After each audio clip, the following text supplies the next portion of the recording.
Still just one shot for the Knights, approaching the midway mark. Not for lack of trying on that last sequence. Here goes Hall to the left side. There's a wrist and he scores! One shot is all it takes. Casper halted it for London, and it's 3-1. Haltonen, one of the best shots in the tournament. And what did you see on that play in terms of how they took advantage of maybe a misstep? Well, I liked you see Donald there just tell the goalie we're okay. I think that was one good thing. But prior to that, we iced a puck that we probably shouldn't have iced. We couldn't get a stick on it. And you can see in that clip, Jervy goes for a change. Now, the misread by him is it's a neutral zone puck that we don't know who's going to get next touch on it. They obviously did.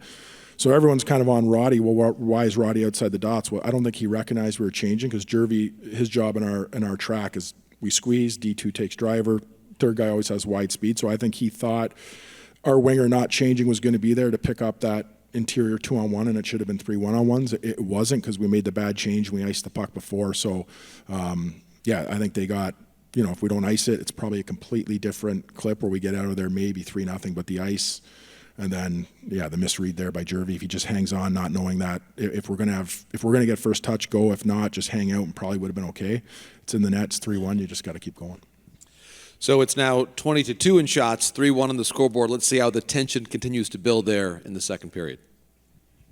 On a hit to the head of Zane Parekh, and that one went uncalled. Denisio gets Jacob Julian. Boy, that looked like a dangerous hit, and then a response right there from Caleb Lawrence right back to Denisio. Yeah, I interviewed Rodwin after the game, and there were the remnants of that collision still on his lip. That was a tough hockey game.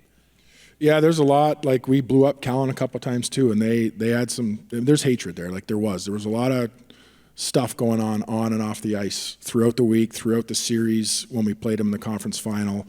I know the OHL was worried about those two teams crossing paths off the ice. They were trying to do everything we could to separate us. There's a lot of, and I've been in it a long time and seen some series where you hate teams, but this was the hatred on both sides, and that's just, yeah, that's it in a nutshell there, right there with Roddy's face.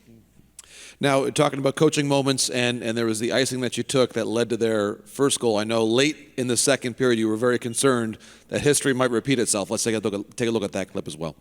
Can't get that through Misa. He'll chop it down the ice. This is going to be another icing with 12 seconds to play in the second. A lot of coaches will tell you at the NHL level and at the CHL level where when we have the puck, you have to let your skilled players be individuals and creative, but when teams don't have the puck, you want all your lines to look the same.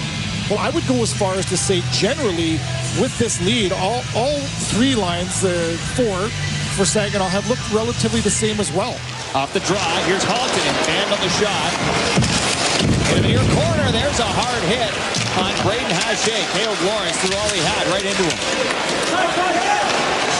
And time runs out in period number 2. Just to finish that thought there, talk about a skill playing with the lead. All four lines with the puck. Now that they're chipping the puck, chasing it, and they're cycling and forechecking. And that's a huge part of how you play with a lead, how you want to close games out, keep the game in safe territory, keep the game north of your own red line. And Saginaw's done an outstanding job here through 40 minutes with a 2-goal lead going into the most important period of hockey for the season. So I've been working on my lip reading, Laz, and I think on the bench you said, darn it, I wish that would not have happened. I believe that's exactly the transcript of what you had said there. But after 2 periods of play, the near miss at the end of the second period, you've got a 3-1 lead, 20 minutes to go. What was the message like in the dressing room? Well, you can see me on the bench. Pressure's weird. All year we would have had communication before the draw what we're doing. And we win a draw clean, and guys on the ice weren't in spots we needed to be for the play that we're trying to run. We ice it, and luckily Haltonen flubs the puck, or that's going in. And even on the alignment, it's not the alignment we wanted on their trigger play. So you're just watching the whole thing, you're like, but it's pressure, right? There's a lot of pressure in the game, and it's amazing the little things that are so little but so important that weren't there in a simple clip that could have totally changed the dynamic. Now, I'll be honest, going into the intermission, I made a massive coaching error. At that point, we've given up maybe 6 shots or whatever it was after the second, and we're going into a 1-1-3 neutral zone now. We want to get pucks out, we want to get pucks in, we want to stay on top, and everything that made us special in that game, I took away from the players. And it's it was a huge lesson. Luckily, it worked out in our favor. When things are going that well, I don't care how important the game is. Do not change the identity of your team, or do not change things that are working well, because that's what you're supposed to do. And right away when we went into the 1-1-3, I think it's Dickinson's next goal, we'll see like the lack of pressure when they swing behind the net on their set breakouts and they wheel the holes.